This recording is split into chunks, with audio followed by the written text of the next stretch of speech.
दिलचस्प वीडियोस के लिए चैनल को सब्सक्राइब कर लें और साथ ही बेल आइकन बटन पर क्लिक कर लें ताकि हर आने वाली वीडियो आपको सबसे पहले मिल सके। एपिसोड 10 पेशकश मीरे कारवा। जरगुल ने पुर इस्तजाब लहजे में कहा, कैसा मजाक है ये। हमने अतिया को जिस जगह ड्रॉप किया है वहीं सड़क के किनारे गूंगे बहरे बच्चों का एक स्कूल भी है। मैंने एक इमारत पर इस किस्म के स्कूल का बोर्ड लगा देखा है। मैंने सरसरी अंदाज में कहा, जिंदगी में बहुत कुछ इत्तफाकन हो जाता है, ये भी एक ऐसा ही वाक़या होगा। शहजाद ने इस बात की तस्दीक की कि वाकई वहाँ गूंगे बच्चे स्कूल पढ़ने आते हैं। फिर मुझसे पूछने लगा कि मैं तुम दोनों को फ्लैट पर छोड़ दूं या तुम मुझे बंगले पर ड्रॉप करके वापस जाओगे। जवाब देने से कबल मैंने अपनी रिस्ट वॉच पर निगाह डाली। सुबह के 4 बज रहे थे। मैंने एक तवील सांस खारिज करते हुए कहा, तुम डिफेंस मोड से गाड़ी को लेफ्ट टर्न दो, पहले हम बंगले पर जाएंगे। मुझे फैसल की याद सता रही है, उसे एक नज़र देख लूंगा तो मुझे करार आ जाएगा, फिर मैं पुरसुकून नींद सो सकूंगा। तुम वहीं बंगले पर रह जाना, हम फ्लैट पर चले जाएंगे। कल दिन में किसी भी वक्त तुम्हें रिलीफ देने मैं आ जाऊंगा। शहजाद ने कोई इख्तलाफ किए बगैर गाड़ी को मोड़ लिया और थोड़ी देर के बाद हम मज़कूरा नामुकम्मल तामीर शुदा बंगले पर पहुंच गए। बंगले की अंदरूनी सूरत हाल हासी तसल्ली बख्श थी। सुहेल के अलावा दीगर 2 सिक्योरिटी गार्ड्स भी न सिर्फ जाग रहे थे बल्कि पूरी तरह चौकस भी थे। नए आने वाले गार्ड्स में से एक का नाम अब्बास और दूसरे का ज़मरदान था। वो पूरी तरह मुसल्ला थे। मैं शहजाद के साथ उस कमरे में पहुंच गया जहां फैसल को ठहराया गया था। इस कमरे के एक हिस्से में फर्श से छत तक पुराने अखबारात के बंडल भरे हुए थे। फैसल को मैंने बड़े ही तशफ़ी भरे अंदाज में पाबंद कर रखा था। उसके दोनों हाथ उल्टी हथकड़ी की जकड़ में थे। पाँव में भी बेड़ी मौजूद थी। उस बेड़ी और हथकड़ी को बाहम मुंसलिक करने वाली जंजीर का दूसरा सिरा छत में नस्ब कुंडे में फंसा दिया गया था। इस आहनी जंजीर में सिर्फ इतनी गुंजाइश थी कि फैसल उस कमरे में 2-4 गाम तक हरकत कर सकता था या फिर अखबारात के बंडल से टेक लगाकर खड़ा हो सकता था। बैठने का कोई चांस नहीं था। उस वक्त फिरौन सिर्फ चौधरी का सपूत पुश के बल बंडल्स के साथ खड़ा था। उसकी आंखें बंद थी। ये अंदाजा लगाना मुमकिन नहीं था कि वो वाकई सो रहा है या सोता हुआ नजर आने की कोशिश कर रहा था। वो जिन हालात से गुजर रहा था उनमें नींद मुश्किल ही से आती। शहजाद ने मुझसे पूछा, वजदान अगर गुफ्तगू का मूड हो तो मैं इसे जगा देता हूँ। नहीं, मैंने नफ़ी में गर्दन को जुम्बश दी। ये बेचारा नींद का मारा है, इसे सोने दो। मेरे लहजे में तंज की कोई कमी नहीं थी। पता नहीं उस बदबख्त को फिर कभी आंख लगाने का मौका मिले या नहीं। शहजाद ने कहा, मैंने इसे थोड़ा बहुत खिलाने पिलाने की कोशिश की थी, इसे किसी हद तक तावन किया है तुमने और इसने बहुत अच्छा किया, मैंने मुदब्बराना अंदाज में कहा। फिर सिक्योरिटी गार्ड सुहेल की जाने में मुतवज्जा हो गया। शहजाद के जाने के बाद इस बंदे ने कोई गड़बड़ की कोशिश तो नहीं की? वो मेरे नज़दीक आकर निहायती फर्माबरदारी से बोला, कोई गड़बड़ तो नहीं की जनाब, लेकिन चक्कर देने की कोशिश जरूर की है। मैंने चौंक कर सुहेल से पूछा, किस किस्म का लालच और चक्कर दिया इसने? उसने बताया, इसने रिहाई के बदले मुझे 1 करोड़ रुपए देने की पेशकश की है। कह रहा था कि इसका बाप बहुत बड़ा ताकतवर चौधरी है, अगर 1 करोड़ कम हो गए तो वो और भी बढ़ा सकता है। कह तो ये बिल्कुल ठीक रहा है सुहेल। मैंने ज़ेरे लब तंज़िया अंदाज में मुस्कुराते हुए फैसल की तरफ देखा। इसका बाप वाकई बहुत मालदार है। 1 करोड़ रुपए की रकम इन लोगों के लिए बिल्कुल ऐसे ही है जैसे तुम्हारे लिए 100 रुपए का एक नोट। सुहेल हैरत से आंखें फैलाकर मुझे तकने लगा। मैंने अजराए मजाक उससे पूछा, सुहेल, तकदीर ने तुम्हें जिंदगी संवारने का एक सुनहरा मौका दिया था, क्या तुमने इसकी पेशकश पर जरा भी गौर नहीं किया? वो यकदम बेहद संजीदा नजर आने लगा। फिर जज्बात से मामूर लहजे में बोला, जनाब, ये मौका तकदीर ने नहीं बल्कि शैतान ने फराहम किया था। मैं अपने बड़े से बड़े फ़ायदे के लिए भी शैतान का आलाकार नहीं बन सकता। रिज़्क़ हलाल की रूखी सूखी, रिज़्क़ हराम के ऐशो आराम से ज़्यादा सुकून बख्श और बाइस इज़्ज़त है। मैं फ़खरिया नज़र से सुहेल को देखने लगा। फिर तौसीफ़ी लहजे में कहा, तुम्हारे ख्यालात ने मुझे बहुत ही मुतासर किया है।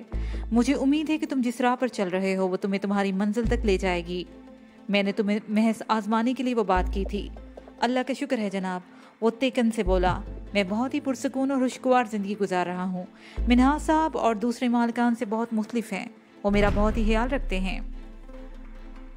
मैंने एक फौरी ख्याल के तहत सुहेल से पूछा, इस बंदे ने 1 करोड़ रुपए के एवज तुमसे रहाई की जो बात की है, इस बारे में कोई तफसील भी बताई है? मैंने बात ख़त्म करते ही फैसल की जानिब देखा, उसके चेहरे के तासुरात का जायज़ा लिया। वहाँ मुझे किसी किस्म का तगय्युर और तबद्दुल नज़र न आया। इसका मतलब था कि खड़े खड़े उसकी आंख लग गई थी या फिर वो अपने चेहरे के तासुरात को छुपाने का माहिर था। और हमारी बातें सुन रहा था और ज़ाहिर यही कर रहा था कि वो अपने माहौल से ला ताल्लुक गहरी नींद में है। सोहेल ने मेरे पूछने के जवाब में बताया कि उसने कहा था कि ये अपने फरार को बिल्कुल कुदरती रंग देगा। मैं इसे आहनी बंदिशों से आज़ाद कर दूं, ये मुझे जख्मी करके ऐसा तासर देगा जैसे इसने मुझसे गन छीन कर खुद को आज़ाद कराया हो। फिर ये मुझे बेहोश करके यहाँ से निकलेगा, बाकी 2 गार्ड्स को ये मौत के घाट उतार देगा और यहाँ से रफू चक्कर हो जाएगा। क्या इसने ये पेशकश उन 2 गार्ड्स के सामने की थी? मैंने पूछा। सोहेल ने जवाब दिया, नहीं, अब्बास और जमर्द इस वक्त बंगले के बैरूनी हिस्से में पहरा दे रहे हैं। मैं इसके पास यहाँ कमरे में था। तुमने इसकी पेशकश का क्या जवाब दिया? मैंने इसे खरी खरी सुनाई और ये गुस्से से मुझे घूर कर रह गया। मैंने मानी हेज अंदाज में सर हिलाया और शहजाद के साथ कमरे से बाहर निकल आया। सुहेल को हमने फैसल वाले कमरे में छोड़ दिया था।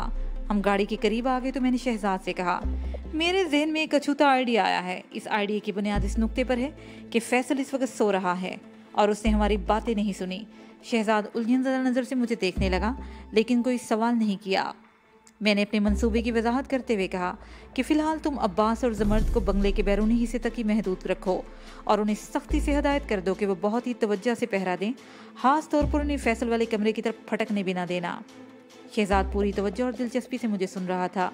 मैंने मज़ीद कहा, फैसल की निगरानी के लिए तुम सुहेल को कमरे में छोड़ दो और तुम अपनी शक्ल भी फैसल को ना दिखाओ।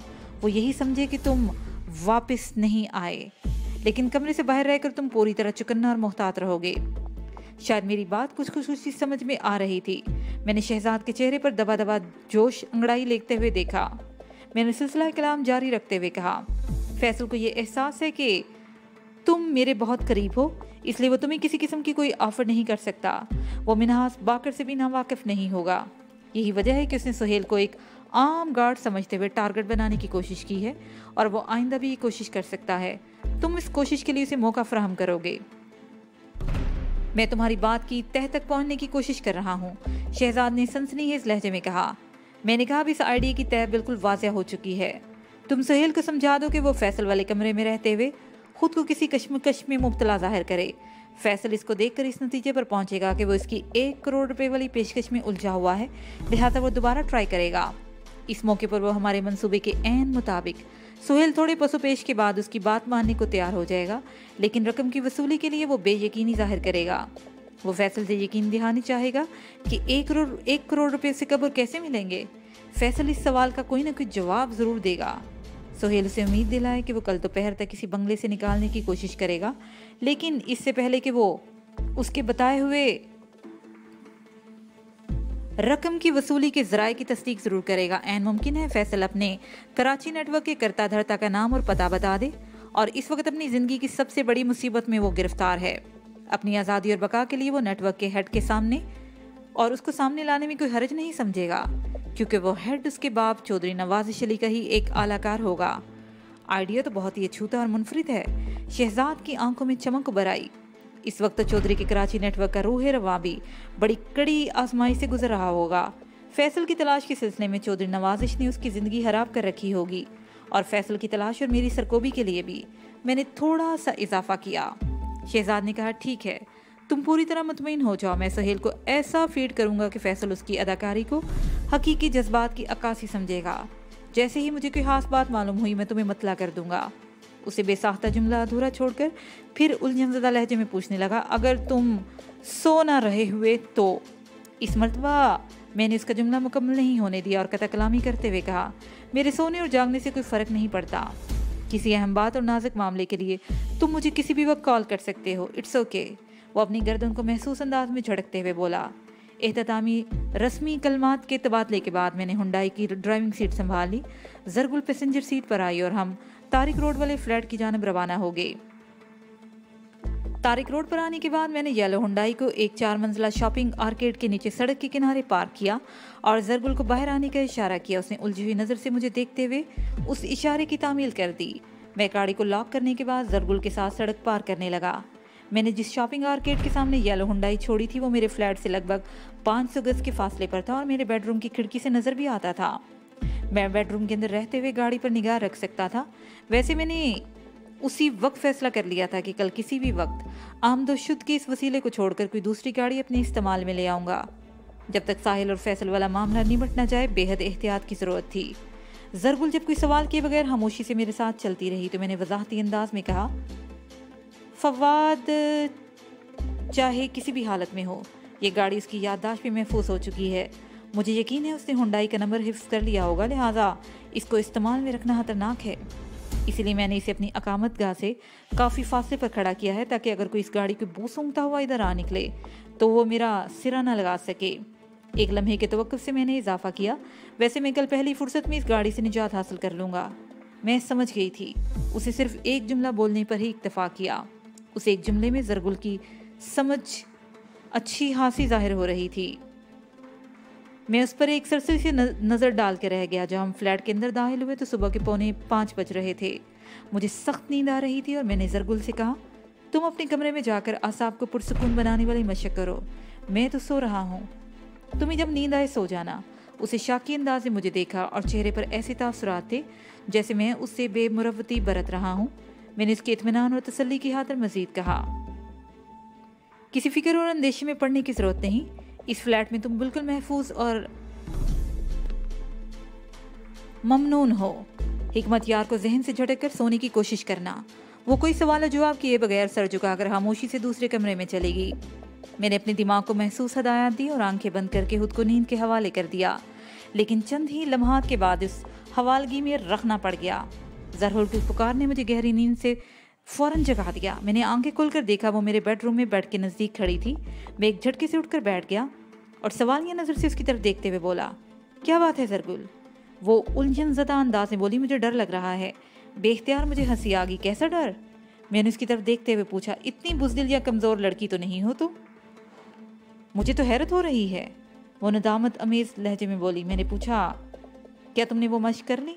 बहुत कोशिश की लेकिन दिल नहीं लगा, वो बताने लगी। फिर मैं सोने के लिए लेट गई मगर नींद नहीं आ रही, अजीब सी बेचैनी महसूस कर रही हूँ। वो इस वक्त इंतहाई संजीदा थी। मैंने ठहरे हुए लहजे में दरियाफ्त किया, तुम अपनी कैफियत के बारे में मुझे तफसील से बता दो। मैं पूरी तरह उसकी तरफ मुतवज्जह था। वो धीरे से बेड के किनारे पर टिक गई। फिर मुझे कहा, मुझे यूँ महसूस हो रहा है जैसे इस फ्लैट में हमारे अलावा कोई और भी मौजूद है। मैंने चौंक कर उसे देखा, ये कैसे मुमकिन है? मैंने अपनी महसूसात से तुम्हें आगाह कर दिया, वो मेरी आंखों में देखते हुए बोली। ये बात तो मैं भी जानती हूँ कि हम दोनों के सिवा यहाँ और कोई मौजूद नहीं है। मैंने कहा, ये तुम्हारे महसूसात नहीं बल्कि वहम है। लगता है हिकमत यार का खौफ आसानी से तुम्हारा पीछा नहीं छोड़ेगा। खैर तुम मेरे साथ आओ, मैंने बेड से नीचे उतरते हुए कहा। वो उठकर खड़ी हो गई और मेरे साथ साथ चलने लगी।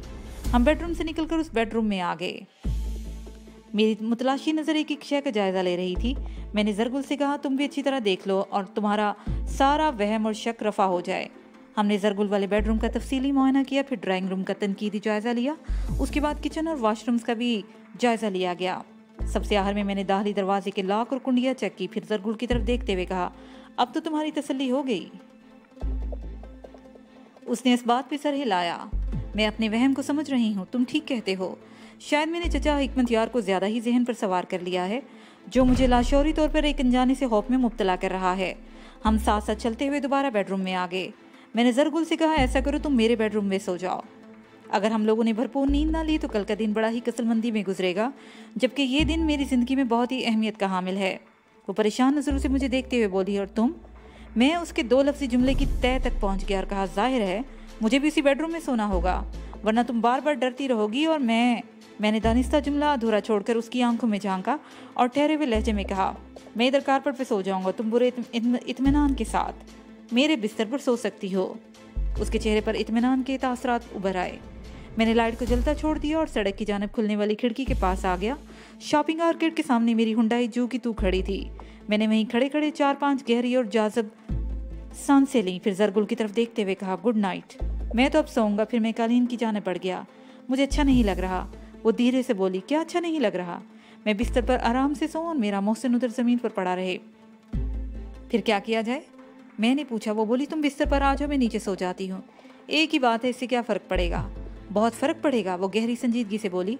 अगर तुम नीचे लेटे तो मैं एक लम्हे के लिए भी नहीं सो सकूंगी और नदामत का एहसास मुझे शिद्दत से सताता रहेगा। मैंने कहा, इसका मतलब है मैं तुम्हें पहले गहरी नींद में पहुंचाऊं और उसके बाद उस सोने के बारे में सोचूं। बात खत्म करते ही मैं कैलिन से उठकर उस पर चढ़ दौड़ा। वहाँ से बिदकी हुई नजर आने लगी। पता नहीं उसे मेरे इकदाम का क्या मतलब निकाला। मैंने उसे अपने वजूद में सिमटते हुए देखा तो वजाहत ज़रूरी हो गई। मैंने बेड के नज़दीक पहुंचकर तहकमाना अंदाज में कहा, बिस्तर पर चित लेट जाओ, आंखें बंद कर लो और अपनी तवज्जो मेरी आवाज़ पर मरकूज कर दो।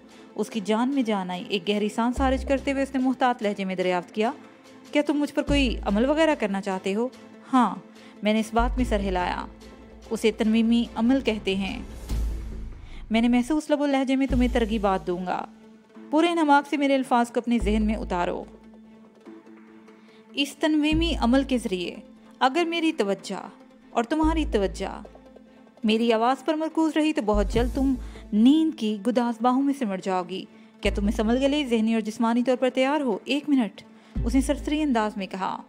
फिर चारों ने चित होकर आंखें बंद कर ली। मैं 5 सेकंड तक उसकी खामोशी और का इंतज़ार करता रहा।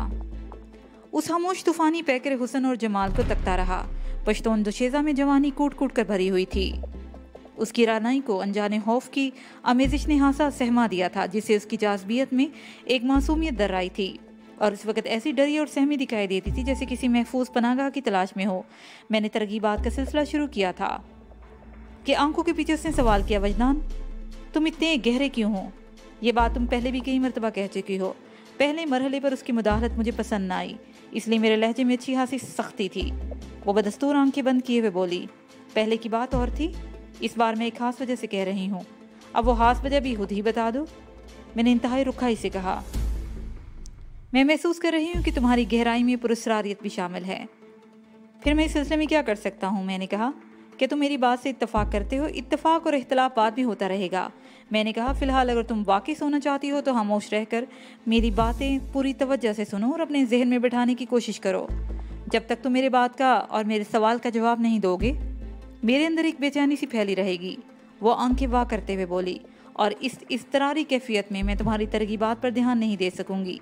मैंने बेबसी से एक तवील सांस खारिज की और कहा, ठीक है, लेकिन एक सवाल जल्दी से पूछ लो, सिर्फ एक सवाल। उसे पूछा, तुम्हें ये बात कैसे मालूम हुई कि दरवाजे के बाहर शहजाद अली मौजूद है? क्या तुम गैबदान हो? मैं उसका इशारा पलक झपकने में समझ गया। आज रात दरमियानी हिस्से में जब शहजाद हमारे फ्लैट पर पहुंचा तो उस वक्त मैं एक मश्क के सिलसिले में ज़रगुल को ज़रूरी हदायत दे रहा था। वो इतनी महवियत से सुन रही थी कि एक मरहले पर जब मैं खामोश हुआ तो उसने बेसाख्ता पूछा, फिर क्या हुआ? और उस सवाल के जवाब में मैंने बेख्तियार कह दिया था और फिर दरवाजे पर दस्तक होने लगी। मेरी बात खत्म होते ही शहजाद ने दरवाजे पर दस्तक की थी। ये एक इत्तफाक था, लेकिन ज़रगुल का तजस्सुस उसी बात में उलझा हुआ था और वो बाल की खाल उतारने पर तुली हुई थी। मैंने उसकी आंखों में देखते हुए कहा, गैब का इल्म सिर्फ खुदा की ज़ात तक महदूद है, कोई इंसान उसका दावेदार नहीं हो सकता। अगर कोई ज़म में मुब्तला है तो समझो उसकी बर्बादी करीब आ चुकी है। मैंने एक लम्हे का तवक्कुफ किया, फिर गंभीर लहजे में इजाफा किया, दस्तक के हवाले से जो कुछ भी हुआ उसे तुम एक इत्तफाक कह सकती हो। उसमें मेरे किसी इल्म या शक्ति को कोई दखल नहीं, छी को भी नहीं। उसे तीखे लहजे में दरियाफ्त किया, मेरा ख्याल है कि नहीं। मैंने कहा, इसका मतलब है कि तुम पर यकीन नहीं हो। वो एक नहायत ही अहम नुक्ते की जानिब इशारा कर रही थी। अगरचे मैंने उस वक्त महज सिर्फ और सिर्फ ऐसे ही यूं ही दस्तक का जिक्र किया था, लेकिन ये अमर खारिज इम्कान नहीं था कि वो ख्याल ची की कारफरमाई के सबब मेरे जहन में आया हो। बाज़ औक़ात हर इंसान थोड़ा बहुत मुस्तकबिल बीन हो जाता है। ची की कुव्वत ज़ाहिर है, इसकी सलाहियत में भी इजाफा हो सकता है। लाहौर में तो ज़रगुल से ची के बारे में बहुत ज़्यादा बात नहीं हुई थी, लेकिन कराची पहुंचते ही उसने इस सिलसिले में मुझसे इस बारे में बहुत ही कुरेद डाला था। इसलिए वो एक इत्तफाकी बात ची के क्रेडिट पर डाल रही थी। मैं अगर ची की असर पजीरी पर उससे गुफ्तगू शुरू कर देता तो फिर सोना नसीब ना होता, क्योंकि ये इंतहाई दिलचस्प और तुलानी बाब है। लिहाजा मैंने अपने लहजे में रुखाई का अंसर शामिल रखते हुए कहा, ज़रगुल, अगर तुम वाकई सोने का इरादा रखती हो तो फिर गैर मुतल्लका बातों को किसी और वक्त के लिए छोड़ दो। मैंने ज़रा रुक कर उसके चेहरे के तासुरात का जायज़ा लिया और कहा, लेकिन अगर तुम अभी सोना नहीं चाहती तो फिर शब बाहर। बात ख़त्म करके मैं पलटने लगा तो वो जल्दी से आंखें बंद करते हुए बोली, ठीक है, मैं कोई सवाल नहीं करूँगी, तुम अपना अमल शुरू कर दो। मैंने तरगीबात का आगाज़ किया और ज़रगुल को गहरी नींद में पहुँचाने के लिए हिप्नोटिज़म की महसूस तकनीक से काम लेने लगा। 5 मिनट के बाद वो ड्रीमलैंड के एक पुरसकून और कैफावर कोने में पनागुज़ीन हो चुकी थी। रात को देर से बल्कि सुबह से पहले सोए थे, इसलिए दोपहर के करीब बेदार हुए। 6 घंटे की नींद ने बड़ी हद तक थकावट को दूर कर दिया था। फ्रेश अप होने के बाद हम फ्लैट से निकल आए। नाश्ते का वक्त बहुत ही पीछे रह गया था, लेकिन लंच के इंतजार में भूखा नहीं रहा जा सकता था। मेन तारिक रोड पर आने के बाद मैंने ज़रगुल से कहा, पहले हम भरपूर नाश्ता करेंगे, उस वक्त तक मार्केट पूरी तरह खुल जाएगी, फिर मैं तुम्हें ज़रूरी शॉपिंग करा दूंगा। आज के दिन का तुम्हारा क्या प्रोग्राम है? उसने मेरे साथ कदम उठाते हुए पूछा। मैंने कहा, मेरा प्रोग्राम ज़्यादातर मैं नहीं बनाता हूँ, हालात मेरे लिए स्क्रिप्ट तहरीर करते हैं। मैं तो अपनी मर्जी की लाइनें बोलकर आगे बढ़ जाता हूँ। बहरहाल मैंने जुमला अधूरा छोड़कर थोड़ा तवक्कुफ किया और मज़ीद कहा, नाश्ते के बाद मैं शहजाद से रब्ता करूँगा और वहाँ की सूरत हाल जानने के बाद ही कोई मंसूबा तरतीब दूँगा। हम एक ईरानी रेस्टोरेंट की बालाई मंजिल पर आ बैठे। रेस्टोरेंट का ये हिस्सा फैमिली हॉल के नाम से मारूफ था, जहाँ पर फैमिलीज कम और फैमिली की तगदोद में मसरूफ जोड़े ज़्यादा वक्त गुजारते थे, जिनमें से 5% ही फैमिली वाले होते थे। बाकी एक दूसरे से गिले शिकवे करने के बाद राह बदल कर किसी और समत किस्मत आजमाई में लग जाते थे। नाश्ते के बाद मैंने जरगुल को भरपूर शॉपिंग करवा डाली। मुख्तलिफ किस्म के मलबूसात, सैंडल्स, पर्स, रिस्ट वॉच, एक छोटा सा सूटकेस और मेकअप की मुकम्मल रेंज। मेकअप के सामान में बाज़ आइटम्स ऐसे भी थे जो जरगुल की समझ में नहीं आए। मैंने उन्हें अलग पैक करवा दिया था। वो ना करती रही, लेकिन मैंने हाँ करते हुए उसे लाद फान दिया था। जब वो सवालात पर सवालात करने लगी तो मैंने कहा, मैंने कुछ ज़्यादा नहीं किया, मौका महल की मुनासबत से ये अशद ज़रूरी था। मौका महल? उसने उलझनज़दा नज़र से मुझे देखा। तुम क्या कहना चाहते हो? मैंने वजाहत करते हुए कहा, आज रात तुम एक दावत वलीमा में जाने वाली हो। क्या रूखी सूखी घर के कपड़े पहनकर दावत में शिरकत करोगी? कौन सी दावत वलीमा? उसकी हैरत दो चंद हो गई। मैंने उसे मिन्हास बाकर की बेटी शबाना की शादी के बारे में तफसीलात बताई। परसों रात को शबाना की शादी हुई थी। वो ब्याह कर कराची से हैदराबाद गई थी और आज यानी मंगल को हैदराबाद में वलीमे की तकरीब थी। बात पूरी करने के बाद मैंने कहा कि मिन्हास साहब की फैमिली के साथ आज रात तुम हैदराबाद जाओगी। अब आई समझ में बात? तुम तो इस तरह कह रहे हो जैसे मैं अकेली जाऊंगी। वो खोजती हुई नज़र से मुझे देखते हुए बोली, क्या तुम वहाँ जाने का इरादा नहीं रखते? मैंने इस बात में सर हिलाया, मैं नहीं जा सकूँगा। यहाँ का मिशन दावत वलीमा से ज़्यादा अहम है। मैंने मिन्हास साहब से चंद ज़रूरी बातें करना है, इसलिए हम सीधे उनके बंगले पर जाएंगे। मैं तुम्हें वहाँ छोड़कर वापस आ जाऊँगा। शॉपिंग का एक मरतबा फिर जायज़ा ले लो, कोई शय कम हो तो बता दो ताकि इसकी कमी को पूरा कर लिया जाए। मेरा ख्याल है हमने ज़रूरत से ज़्यादा खरीदारी कर ली है। वो सामान की तरफ देखते हुए बोली। मैंने कहा, एक नहायत ही अहम शय बाकी है और मुझे हैरत है तुम उसे अभी तक भूले बैठी हो। ऐसी क्या चीज़ है? जरगुल ने सवालिया नज़र से मुझे देखा। मैंने कहा कि ज्वेलरी। ओह, वो चौंकी। शायद उसकी तरफ मेरा ध्यान पहले इसलिए नहीं गया कि मुझे जेवरात पहनने का ज़्यादा शौक़ नहीं है। बात शौक़ की नहीं, मौके की होती है। मैंने उसकी गहरी आंखों में झांकते हुए कहा, ज़्यादा न सही बुंदे या पेंडेंट और एक आध रिंग तो चलेगी। मेरे ख्वाहिशतमा इसरार के सामने उसने हथियार फेंक दिए। मैंने जरगुल की ज्वेलरी के साथ ही शबाना के शौहर के लिए भी एक कीमती तलाई गिफ्ट पैक करवा लिया था। फिर जरगुल से कहा कि मेरी तरफ से तुम ये तोहफा दूल्हा को दे दो। मिन्हास बाकर के साथ मेरे मरासिब जिस नौयत में बदल चुके थे, उसके पेश नज़र सलूक के मौके पर बहुत कुछ सोचने समझने की ज़रूरत थी। खुदा ने मुझे बहुत कुछ दे रखा था और मैं खुले दिल और खुले हाथ का भी मालिक था। शबाना को मैंने एक जड़ाव तलाई सेट शादी के तोहफे में दिया था और मिन्हास के साथ साथ शबाना को भी वो सेट बहुत ही पसंद आया था। मिन्हास बाकर अखबार की कॉपी प्रेस भेजने के बाद जब घर आ जाता था, लिहाजा हम सीधे उसके बंगले पर पहुंच गए। जरगुल पहली मरतबा वहाँ आई थी और चूंकि मेरे साथ आई थी और एक दोस्त की हैसियत से आई थी, इसलिए उसे हाथों हाथ लिया गया। मैंने इसे मिन्हास की फैमिली के हवाले किया और खुद मिन्हास के साथ एक कमरे में बंद हो गया। अब तक के तमाम वाक़यात मैंने मिन्हास बाकर को पूरी तरह आगाह किया। मैंने ठहरे हुए लहजे में कहा, मैं चौधरी नवाज़ी से फ़ाइनल गुफ्तगू आपकी मौजूदगी में करना चाहता हूँ। आप तो शाम होते ही वलीमे और हैदराबाद के मामलात मसरूफ़ हो जाएंगे, लिहाजा आइंदा के लिए जो भी लाहे अमल तैयार करना हो उसके बारे में अभी फ़ैसला हो जाए। आपको बिल्कुल फ्री रखना चाहता हूँ मैं। वो चंद लम्हात तक गंभीर अंदाज में मुझे देखता रहा, फिर अपनी महसूस आवाज़ में बोला, क्या यहाँ से फ़ोन करना मुनासिब होगा? मेरे ख्याल में ऐन मुनासिब होगा। मैंने पुरएतमाद लहजे में कहा, चौधरी नवाजिश और शुएब गोरी को ये बात अच्छी तरह मालूम है कि कराची में आप मेरी पुष्पनाही कर रहे हैं। अगर मैं आपके किसी भी प्लेटफॉर्म से मूव करूँगा तो ये बिल्कुल फितरी अमल होगा। ज़्यादा से ज़्यादा यही होगा ना कि वो टेलीफोन एक्सचेंज के ताउन से यहाँ का नंबर ट्रेस कर लेंगे और उन्हें मालूम हो जाएगा कि मैंने आपके बंगले से रब्ता किया है। ये तो ऐसी कोई हास या खतरे वाली बात नहीं होगी। आपका ताल्लुक सहाफ़त से है और आप बड़े बासर शख्स हैं। शुएब गोरी या चौधरी का नेटवर्क बहर रास्त आप पर हाथ नहीं डाल सकता।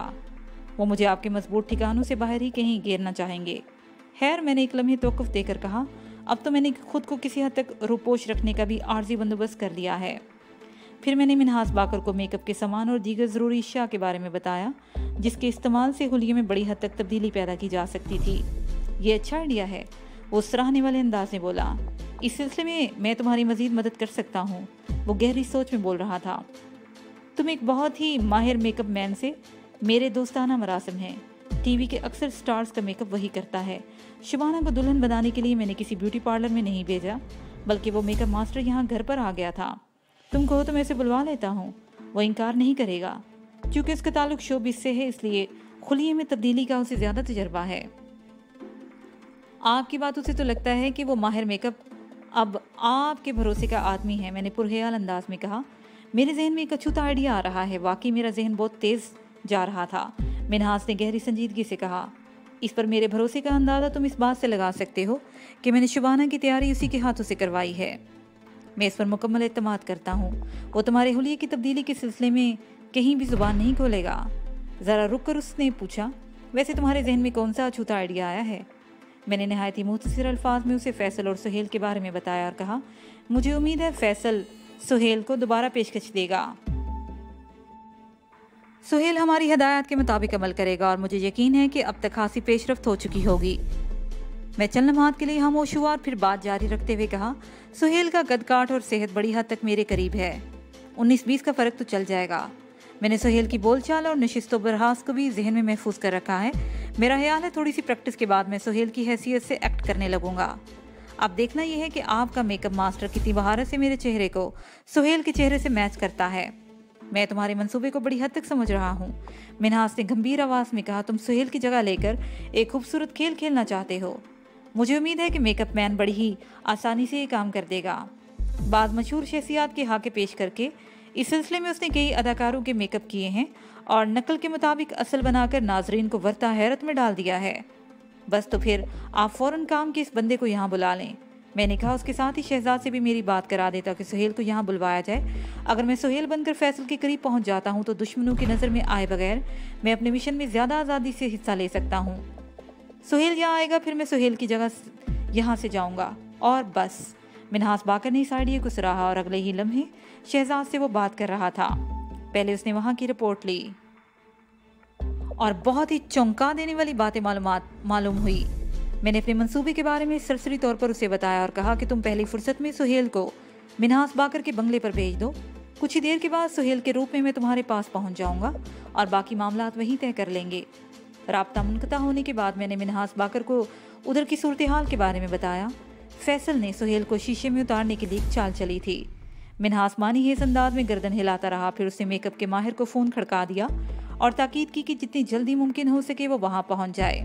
रिसीवर को क्रैडल करने के बाद वो मेरी तरफ मुतवज्जा हो गया।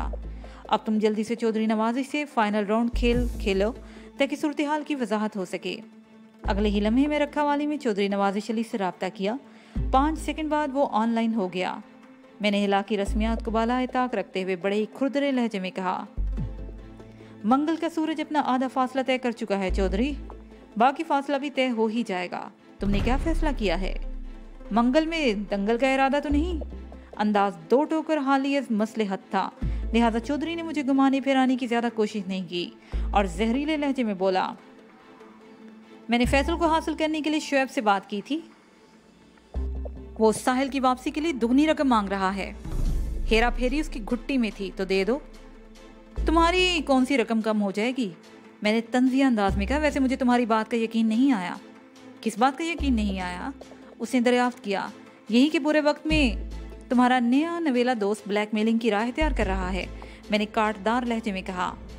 तुमने पिछली गुफ्तगू में शुएब के हवाले से बड़े दावे किए थे, अब तुम्हारे दावों की हकीकत खुल रही है। वैसे मुझे यकीन है कि तुम झूठ बोल रहे हो। शुएब घटियापन की सतह पर फाइज नहीं हुआ अभी तक। वो ज़्यादा से ज़्यादा ये कर सकता है कि अपने 10 करोड़ वापस ले ले। डबल वापसी वाली बात तुम्हारे अपने ही पस्ता जहन की पैदावार है। बहरहाल तुम दोनों ही दोस्ती और कारोबार से मुझे कोई मतलब नहीं। मुझे तुम सीधा सीधा ये बताओ कि साहिल को कहाँ और किस वक्त मेरे हवाले कर रहे हो। इससे कबल मैंने जब भी साहिल के हवाले से उससे बात की थी उसने माजूरी जाहिर करने की कोशिश की थी, लेकिन मेरे मुसलसल और संगीन अंदाज ने उसे बावर करा दिया था कि वो इस महाज पर मुझे पसपा नहीं कर पाएगा। घुटने उसी को टेकना होंगे। फैसल की सलामती और बाहिफाजत वापसी के लिए साहिल को उसे मेरे हिफाजत करना ही होगा।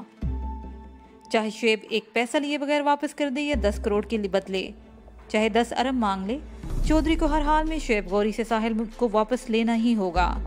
मेरे सवाल के जवाब में चौधरी ने कहा, तुम फैसल की वजह से मुझे मजबूर कर रहे हो, वरना मैं तुम जैसे पिल्लों को अपने पाँव के नीचे कुचल के रख देता हूँ। तुमने जलील खानदान के सेकंड लास्ट टिमटिमाते चिराग, मैंने गुस्सीले लहजे में कहा। मैंने ये तुम्हारी आखिरी गाली सुन ली और इसके साथ ही तुम्हें वार्निंग देता हूँ कि आइंदा मेरे लिए तुम्हारी ज़ुबान से कोई नाजेबा लफ्ज़ खारिज नहीं होना चाहिए, वरना तुम्हारी ये नापाक ज़बान मुंह से खारिज हो जाएगी। तो मेरी बात समझ रहे हो ना? वो जवाबन कुछ ना बोला। ईयर पीस में उसकी खामोश फुंकारें उभरती रहीं। वो इस वक्त चढ़ी हुई सांसों के अनजाने तूफानों से गुजर रहा था। जिंदगी में इतना बुरा वक्त उस पर पहले कभी नहीं आया था। मैंने अपने सवाल को दोहराते हुए कहा, साहिल को किस वक्त और कहाँ मेरे हवाले कर रहे हो चौधरी? वो शिकिस्त खुर्दा लहजे में बोला, तुम उस बंगले का रास्ता तो नहीं भूले हो ना? उसके सवाल पर मेरे जहन में दो बंगले घूम गए, एक शुएब गौरी का ठिकाना साउथ और दूसरा डिफेंस सोसाइटी का आबाद बंगला, जहाँ मैंने मियाँ जाहिद हुसैन की मुश्किल आसान की थी। मैंने अपनी तरफ से कोई इशारा दिए बगैर डांट कर कहा, चौधरी मेरे पास पहेलियाँ बूझने का वक्त नहीं। तुम हाँ अपने बेटे के लिए मुश्किलात पैदा कर रहे हो। बेटे के हवाले से वो तड़प उठता था जैसे हाथापाई के दौरान में कोई शख्स अपने हरीफ के जिस्म के किसी नाजुक हिस्से पर हाथ डाल दे तो सामने वाला सर झुकाने और घुटने टेकने पर मजबूर हो जाता है। ऐसी ही कैफियत चौधरी की भी हो रही थी। फैसल उसकी जिंदगी का नाजुक तरीन शोबा था। इसके साथ ही ये पार्ट अपने इख्तिताम को पहुंचा।